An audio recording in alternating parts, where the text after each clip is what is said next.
When I reflect back on the original name of Statia, the name given by the Indians was Aloi, which means Cashew Island. And as I reflect, it reminds me how many cashew trees we had still in my younger years growing up on the island. Welcome to Whispers of the Past. In this episode, we travel back in time to a period before colonial rule to uncover the rich indigenous history of Aloi Island, land of the cashew. Long before colonialism ever touched the Caribbean, this island was home to the first inhabitants. In this episode, we learn about the lives of the early culture, their vibrant traditions, and the powerful roles women played in their matrilineal society, a society that left deep imprints on the land. Understanding this part of history can feel complex, especially with the various archaeological terms and time periods. Our goal is to paint a clearer picture of what life was like before colonial rule, and explain who these indigenous people were long before Columbus ever set sight on St. Eustatius. Mr. Richardson, St. Eustatius' heritage inspector and historian, explains to us the big misconception with the island's history. Many people think the island history started with colonialism, but there were people here long before Columbus rediscovered the Caribbean. St. Eustatius, it's a very small island. It heads off the Caribbean arch chain, but it's not one of the big islands like St. Kitts or Dominica.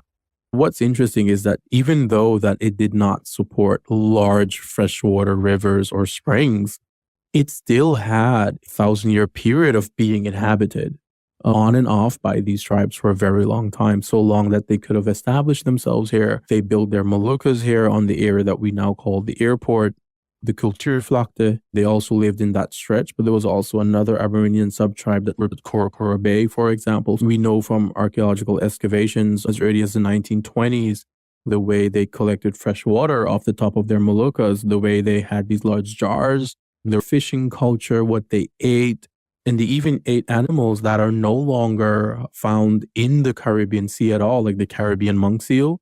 What we do know that at some point, the now extinct Saladoid Amerindian tribe left. To help us understand the island's indigenous history, we turn to Dr. Morsink, an archaeologist with over 20 years of experience specializing in Caribbean archaeology, particularly the pre-contact period.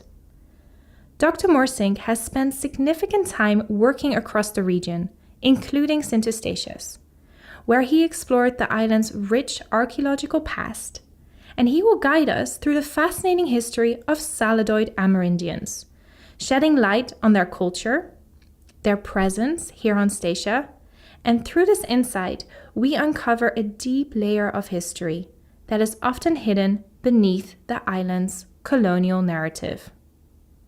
There are three periods that you can differentiate. The very first period in the bigger Antillean area starts distinctly about 7,500 years ago, with some sites in Dominican Republic and some of the other greater Antilles. Those are very few and very far in between. It is really difficult because that first colonization you probably don't see archaeologically. It's 5,500 years ago. Seems to be a very big presence in the Caribbean. We call that the Archaic period. In the Lesser Antilles, 3,000 years ago is the point that you can start seeing people being present in a high quantity. Right across from St. Eustatius on Seba, Plumpis, there is a site about 3,000 years ago. That site suggests is that there are people that are very mobile.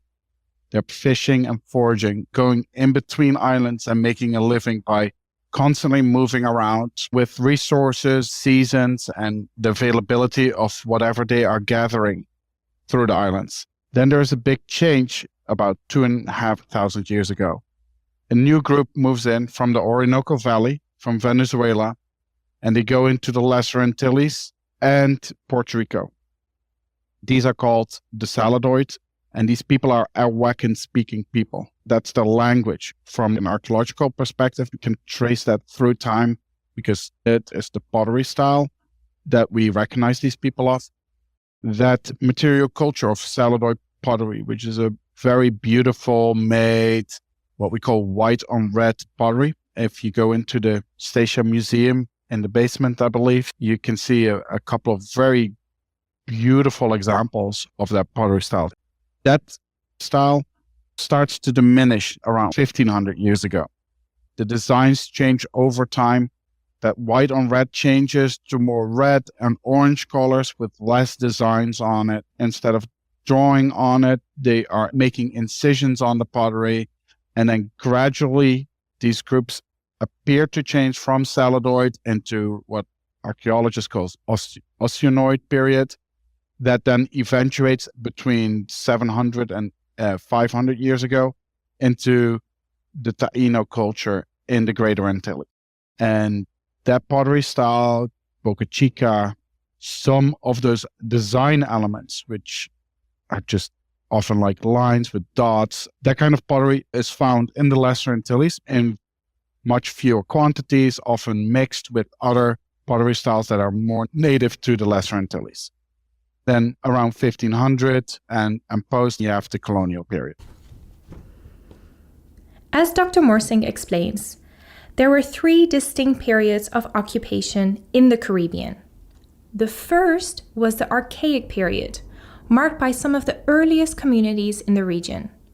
Then around 500 BC, new groups from Belize and South America began moving into the Caribbean, including Arawakan-speaking people, known for making Saladoid pottery. They initially settled in Puerto Rico and the Lesser Antilles before spreading into the Greater Antilles. The third period began around 1500, with Columbus' arrival and the wave of colonization that followed. The colonial period saw the mixing of native groups with the African diaspora, shaping the Caribbean culture we recognize today. But long before these periods of migration and colonization, the indigenous people had their own name for this land, one deeply connected to its natural resources and environment. This original name offers a crucial clue to their intimate relationship with the land, influencing both their daily lives and their identity. So where does this name Aloi come from? Mr. Richardson sheds light on this question. I think that is a beautiful thing. It goes back to what I purely said in the so-called age of discovery. People were traveling around, and we have our memory of that name to thank to a French missionary, actually, who was traveling the islands just before the Dutch came, before the island was colonized. He's traveling the islands, and he goes, I think it's what today will become Puerto Rico, so it was then called Boriken. He's traveling and he picks up from a tribe the name of some of the islands. And this island in particular is referred to as Aloi, which is extremely short compared to many of the indigenous names. What's interesting is the meaning of Aloi, meaning land of cashew or land of many cashew, or also translate in that native language to the land of the cashew tree. So either way you want to translate it, it refers to many cashews. I think that's interesting because when you look at the island now, a cashew tree is quite hard to find. The Amerindian culture of Aloi Island was far more than a society of hunters and gatherers. These early settlers were creators, builders, and spiritual beings, with distinct traditions and beliefs.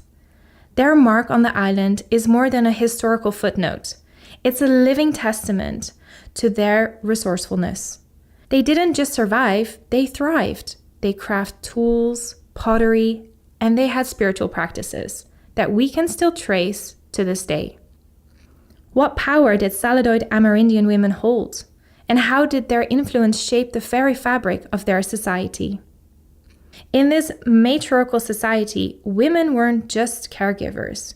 They were key decision makers and leaders. from the way land was passed down through matrilineal lines to the roles in guiding spiritual and social matters, women held a significant and influential place in their society. This influence is vividly brought to life through the archaeological evidence revealing new insights into their lives. What have the excavations revealed about their presence and their powers? Dr. Morsink helps us understand. There are a lot of problems with answering questions like that when you are an archaeologist and you're just looking at material culture, trying to deduct these very intrinsic social relations that normally are created on a day-to-day basis. On the other hand, there are larger social structures at play that we can get at. One of those is kinship. There are a lot of ways how anthropologists look at them. I'm going to say what I think is happening. There are very good indications that the first Saladoid groups were establishing social relations within their family through the female line. They call that matrilineal. So you as a child, the most important person of your family is your mom, where nowadays it's often your dad's family is more important. Back in the day, not the case. And it's very interesting what kind of ramifications come from that. Your mother's brother is more important than your father in a lot of ways. And so your uncle, he's of the same family as you in terms of kinship. Your mother's brother, your mother are really important when you're talking about heirloom, if you're talking about land that goes through generations. That was all traced through the matrilineal line. There's also a good indication where people live. In the matrilineal groups, they look like that all the females live together. So you have one house with a lot of sisters with their extended family that all live together. One of the ways how you can trace that archaeologically is that houses are larger. There are good comparative studies that larger houses often are associated with local groups. The Golden Rock site has one of the biggest houses in the Caribbean. They're 18, 20 meters in diameter, so we're talking 60 feet, circular houses, and probably all these sisters were living together with their offspring, probably with their brothers, close to each other, but the core of the group was the sisters and the grandmas that all belonged to the same female line. So the social cohesion of any group was with your female kin. I would say the importance of women was probably higher than now because you grow up with that as your main focus, because that's who you relate to, who you're going to get an inheritance from. If you produce something for your family, it's for your female line. This kind of living together creates that men are way more mobile because they don't need to necessarily stay with their family because they are more focused on their sister's children. They would be moving between where they are probably have their wife and where they have their sister. If that is like in the same village or a couple of villages down the road, or maybe even somewhere completely different, they are mobile. If you think about it in an early colonization, that is perfect because you're establishing new villages, you're trying to make a living. If one of their sisters or even their wives don't go well, they have enough social contacts and big social networks to put everybody and say, let's go somewhere else and make sure that we don't die of hunger or because there's a hurricane here. So let's go over here. They are creating this network. The females are probably much more stationary in one location because they have that family connection to the house, to where they actually live. Where women were the heart of their communities, passing down wisdom, land, and leadership through the female line. This way of life stands in stark contrast to the patriarchal systems many of us are familiar with, where the quiet power of women often goes completely unnoticed. But what does it really mean to live in a matrilineal society, and why is it so important? Dr. Anishanslin, historian and professor, deepens this reflection, guiding us to appreciate the beauty, complexity, and resilience of these societies and cultures that European colonizers trapped in their own patriarchal views, could never fully understand. One of the things that is important about matrilineal societies is that it automatically creates a situation where women are not going to be conceived of as legal property of men in the same way they are in European legal systems at the time of contact and settlement. The idea that it's important who your female ancestors are is automatically going to establish a society where women are respected in ways that they aren't respected in a patrilineal society.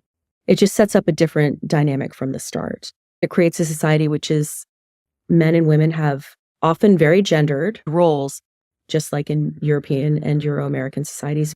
But there's not so much of a distinctive system of power in which women are always seen as somehow inferior to men, because women are respected as elders, as the keepers of memory, the keepers of the land, which I think is really an important point. Also, the division of labor is not always the same in matrilineal societies as it is in European societies. This is something that European societies don't understand, just because the landscape doesn't look like their landscape of fields, that it doesn't mean that indigenous people aren't growing things. Of course they're growing things. They just have different patterns of agriculture. And so I think matrilineal society really means that it's one of the things that sets up a fundamental cultural clash between indigenous and European people when they come into contact. Because even Christopher Columbus, who is not just sailing for a king of Spain, but a queen of Spain, Isabella is queen in her own right of her own country that then becomes part of larger Spain. But even he can't conceive there would be societies where all sorts of women would have this type of power and respect and cultural capital. In much the same way that European settlers do not understand indigenous land use, they also don't understand indigenous gender ideas and relations, and it causes some real problems. One of the things you see in matrilineal societies in very interesting ways, and this is a huge generalization, is that there's a very different understanding of a woman's body and what it is and what it should do. For example, a woman should be shamed for making sexual decisions or a quote-unquote lack of clothing. By the time the Christian European world that spawns the age of exploration and then the rise of settler colonialism in the Western Hemisphere, these are people who think that nakedness is a sin and shows a lack of civilization in their eyes, and that women should not be having sex outside of marriage, and if they are, it's sinful. All of these things are things that want to keep women in their bodies in a very tightly controlled conception. If you look at, for example, there's an artist called Brunius, and he did a painting of, it's called A Family of Carib Natives. He was active in the 1760s and 70s. And it shows the family, men and women and children all together. The men and women are adorned differently, but they have a similar lack of clothing. And that's indicative of the fact that this is a society in which women's bodies are not seen as shameful in the way that they're seen in patriarchal societies. And again, this is something that has had very long-standing ramifications into our present day. There are still ideas about dress codes, or the idea of how short is a skirt for a girl to wear to school. I firmly think that if we had a matrilineal society, these questions would not be coming up in quite the same way. So that was a very broadly across space and time. But I do think the matrilineal nature of a lot of indigenous societies, including the Carib society, was at the heart of a lot of the cultural misunderstandings between Europeans, Amerindians, and the Europeans' inability, for most of them, to see beyond their own patriarchal system. Dr. Anishanslin emphasizes how matrilineal societies fundamentally differ from European structures, especially in their treatment of women.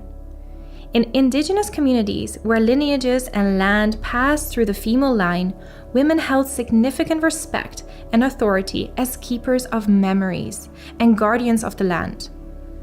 This created distinct gender roles, but without the rigid hierarchy seen in European patriarchies.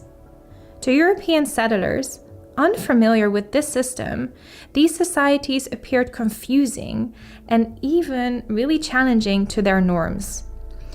These differences also led to the misunderstanding of Amerindian practices as European settlers often misjudged indigenous social structures as primitive due to their own limiting perspective.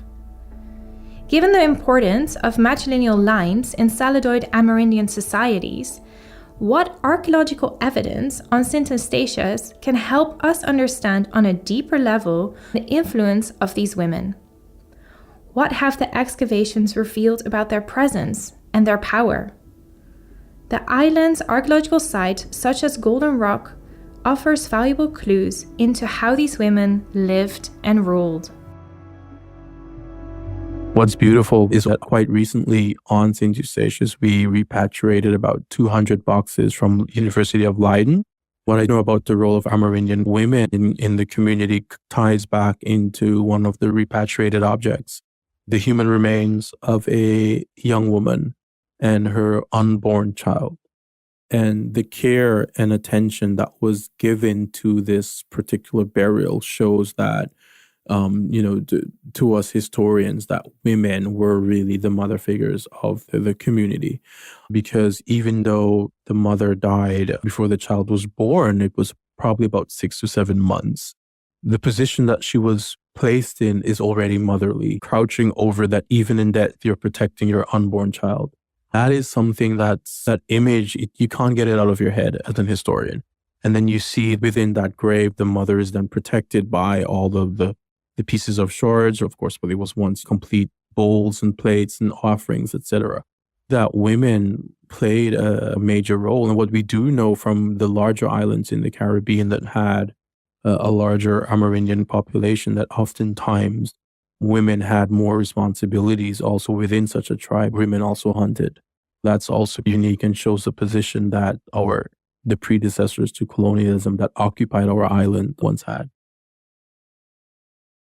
Mr. Richardson, retelling of the encounter with the burial of the young woman and her unborn child, shows us how deeply women were being valued in Saladoid Amerindian societies. Even in death, the care and attention given to them speaks to their significance.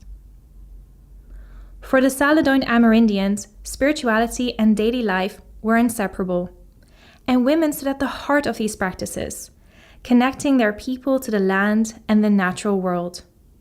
Through symbols like fertility and nature, their influence touched every part of their life, reminding us the powerful spiritual connection they embodied. But how far did their influence reach? Were they also leaders in governance? Dr. Morsink will guide us further into a profound relationship between women and leadership, helping us understand the deeper role they played in shaping their world. As an archaeologist, you're grabbing all these tiny little bits from everywhere and trying to make a story out of it. I'm going to jump now from Saladoid to Taino for a little bit. The core of Taino culture is in the Greater Antilles. The main island was a Dominican Republic.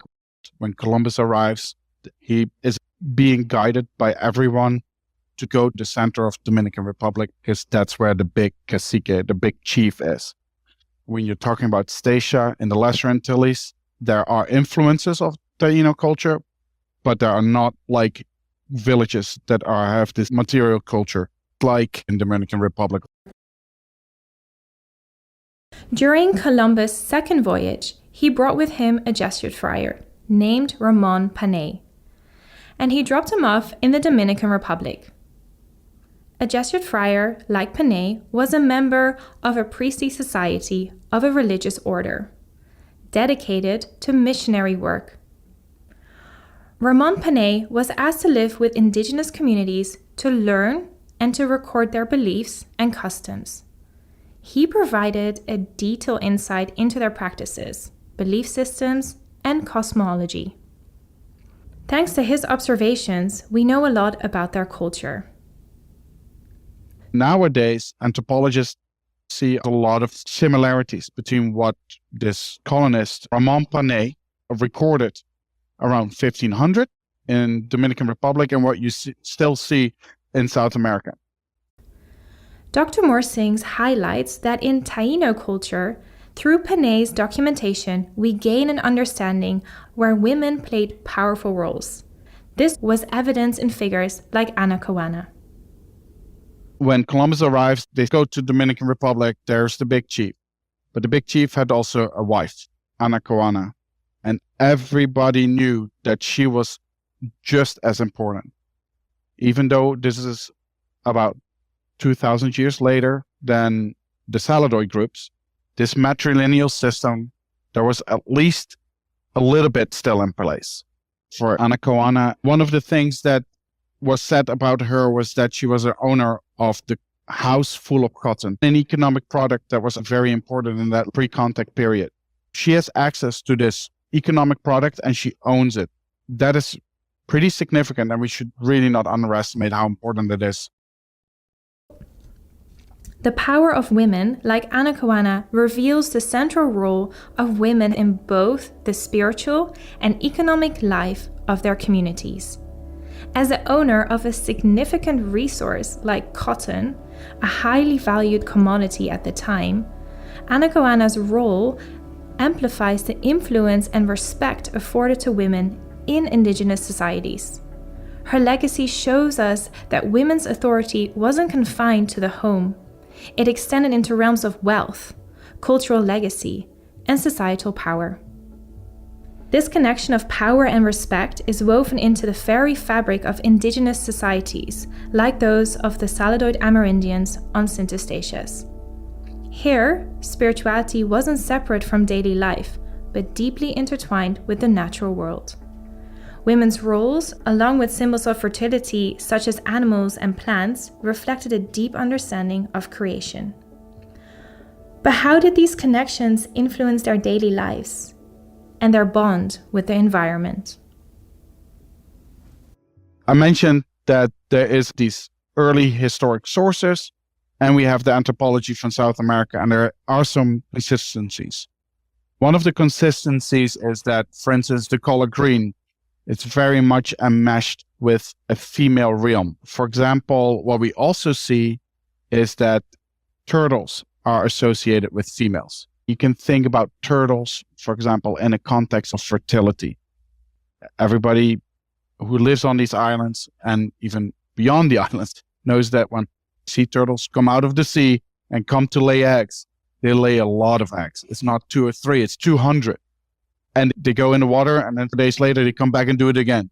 The concept of female and fertility is very much related to turtles.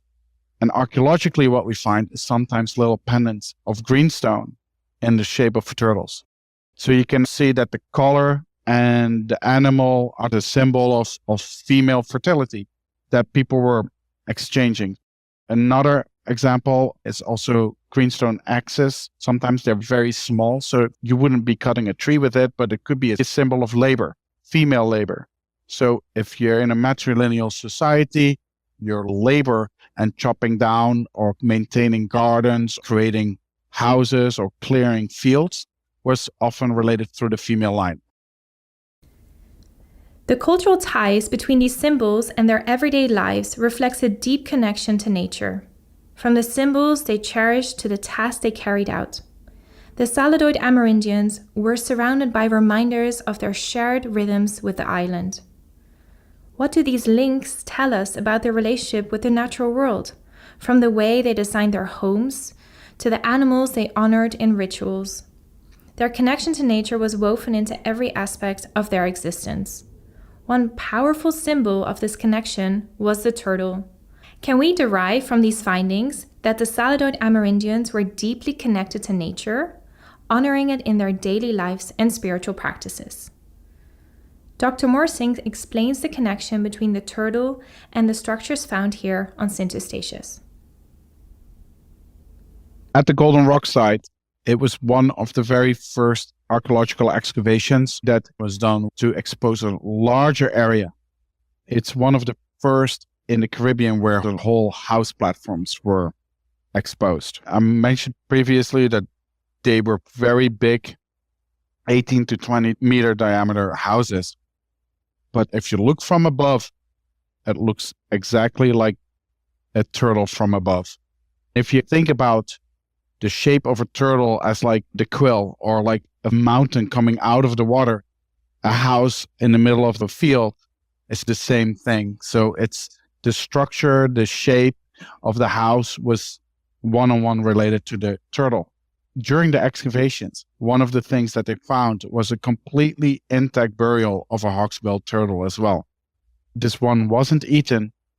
This one was taken from the sea, brought to the village, and then buried there. If you know that the turtle is related to the female realm, that sisters living together in a matrilineal house, their house is shaped like a turtle.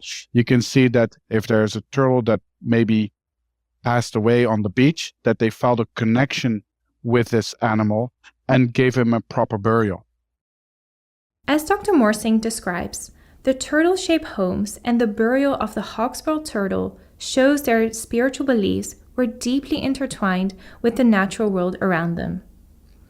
Much of the Saladoid Amerindian oral history has been lost due to the effects of colonization, but traces of their myths and tradition survive across the broader Caribbean. While Eustatius may not have retained specific stories, neighboring islands like Dominica still preserves cultural connections to their indigenous past.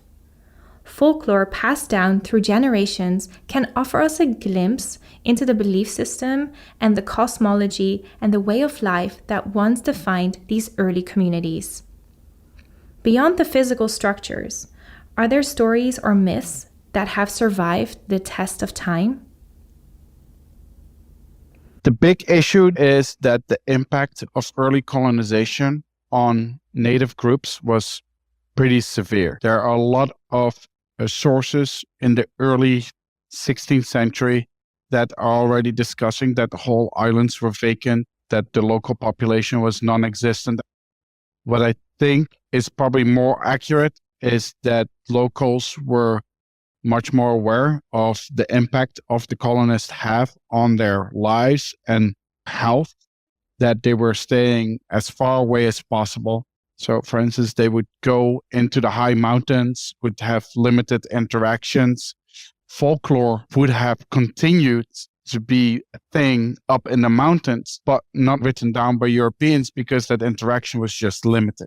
If you look at, for instance, on Statia, the presence of anything pre-contact is absent, and probably was so with reason, because when the Dutch arrived in the early 17th century, there's no evidence that there were still groups living on the island.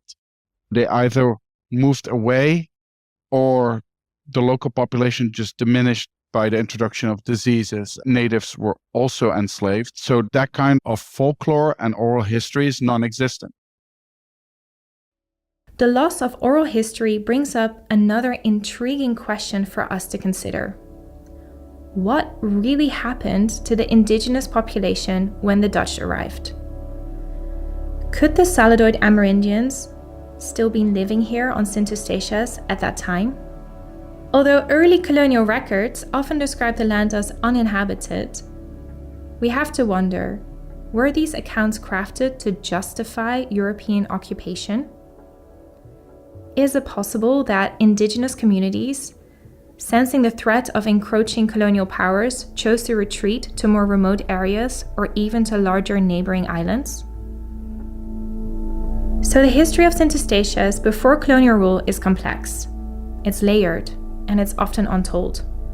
While much of the indigenous story was lost over time, it is highly plausible that these groups were still here when the Dutch arrived, choosing perhaps to flee rather than face the harsh reality of colonization. There's always more information out there. For instance, at the University of Martinique, they have started a program a few years ago where they to French Guiana had native groups rebuild a canoe like what we think what canoes look like in the Caribbean. And they started just trying, like with trained people, trying to paddle between islands and see what would work and what wouldn't work, just to engage with that portion of pre-contact life, which canoes must have been super important because that's what connects you to everybody else, and to see how it works. Because we can guesstimate or see how things go by computer models, etc., etc. but there's nothing more than just to do it and see what you learn from trying to paddle a canoe between Martinique and St. Lucia, for example. Didn't go so well. It's difficult. There are just places where you can flat to and not be in contact with the colonists who often stayed along the beaches in the flat areas for sugar plantations, etc., etc. In Statia, because it's so small, you don't have that opportunity that much, except for maybe going into the quilt. So it's very well possible that they were aiming to move to, for example, some of the larger islands like St. Lucia, Dominica, or Guadeloupe, where it's easier to not be in contact with a colonial power that wants to establish itself on the shores. And that's very well possible. A European ship is much larger than a canoe, and you can see it from far away. And people on Statia are always looking at the sea and what is going on. So if you're already that oriented towards the sea, and now there's suddenly a bigger European ship going for it and traveling, I'm sure people were aware before they landed what was going on. So we know that St. Eustatius' heritage began with the indigenous tribes and societies who lived on the island long before European contact. They had organized matrilineal communities, a deep connection to the land, and a way of life that thrived for generations.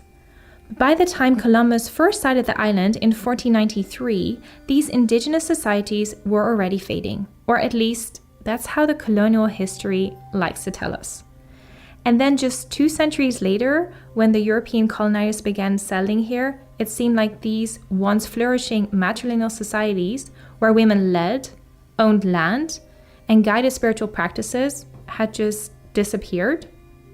So what really happened to them? There are stories and theories of disease, enslavement, violence, or assimilation. But the truth is, we don't have all the answers. This chapter of our history remains largely unwritten. The most intriguing mystery lies with the women of these societies. Far from being just caregivers, they were the heart of the community, leading families, managing land, guiding spiritual practices. The women played a central role in shaping their societies. But perhaps the most profound question is, what happened to their stories, their influence, their legacy?